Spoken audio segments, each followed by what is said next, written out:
আসসালামু আলাইকুম বন্ধুরা, আজকে আমি রান্না করবো সোয়াবিনের বিরিয়ানি।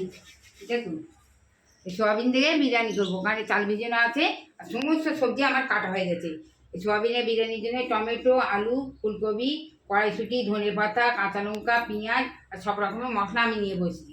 আর এইটা লাউয়ের খোলা আমি কুচিয়ে রেখে দিয়েছি রাত্রে রুটি খাওয়ার জন্যে আমি ভাজা করব।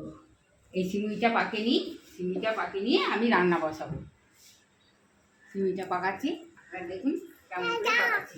এই টকটা দিয়ে পাকাচ্ছি। এই দেখুন,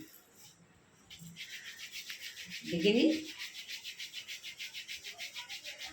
এই দেখুন, এইভাবে আমি এই সিমুইটা পাকে নিয়ে তারপরে আমি রান্না বসাবো। ভিডিওটা এখানেই শেষ করছি। আপনারা সুস্থ থাকবেন, ভালো থাকবেন। খোদা হাফেজ, টাটা।